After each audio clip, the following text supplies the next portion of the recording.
নমস্কাৰ, মোৰ নাম বলিন দলে। মই এজন CM ত্ৰিপুৰাৰ হিতাধিকাৰী। মোৰ অলৰেডি আগতে এটা জিম চেণ্টাৰ আছিলে আৰু মোৰ সপোন আছিলে যে জিম চেণ্টাৰটো এক্সটেণ্ড কৰিবলৈ। চ' CM ত্ৰিপুৰাৰ দ্বাৰা মই মুখ্যমন্ত্ৰীৰ যোনটো মই কিস্তিদান 1 লাখ টকা কিস্তিদান পাইছোঁ, সেইটোৰ দ্বাৰা মই আৰু এখন জিম চেণ্টাৰ এক্সটেণ্ড কৰিবলৈ সক্ষম হ'লোঁ। মই ইয়াৰ দ্বাৰা যে মই মুখ্যমন্ত্ৰী ডাঙৰীয়াক ধন্যবাদ জনাওঁ যে মই আৰু এখন এক্সটেণ্ড কৰিবলৈ মোৰ সুবিধা হৈছে। ধ্বজাবাহী পদক্ষেপ মুখ্যমন্ত্ৰীৰ আত্মনিৰ্ভৰ অসম অভিযানৰ মাজলৈ লৈ যাব বিচাৰিছোঁ।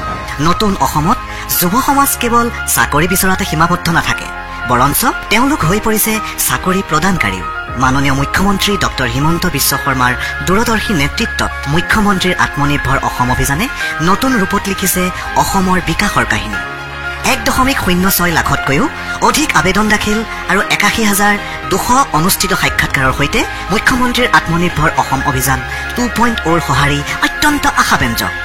মুখ্যমন্ত্ৰীৰ আত্মনিৰ্ভৰ অসম অভিযানৰ প্ৰথম সংস্কৰণত 55% আছিল পূৰ্বৰে পৰা উদ্যমিতাৰ সৈতে জড়িত ব্যক্তি, আনহাতে 45% আছিল প্ৰাৰম্ভিক মূলধন, দক্ষতা নিৰ্মাণ আৰু প্ৰকৃত সমৰ্থনেৰে সবলীকৃত প্ৰথমবাৰৰ বাবে আত্মপ্ৰকাশ কৰা উদ্যমী। সাধাৰণ শ্ৰেণীৰ আবেদনকাৰীসকলে 2 লাখ টকালৈকে আৰু চিকিৎসক অভিযন্তাকে আদি কৰি পেছাদাৰী শ্ৰেণীয়ে 5 লাখ টকালৈকে লাভ কৰিছিল। ইয়াৰে 50% অনুদান আৰু বাকী 50% সুদবিহীন ঋণ। ই এক সামান্য আঁচনি নহয়, এয়া আত্মনিৰ্ভৰ অসম গঢ়াৰ দিশত এক নৱ বিপ্লৱ।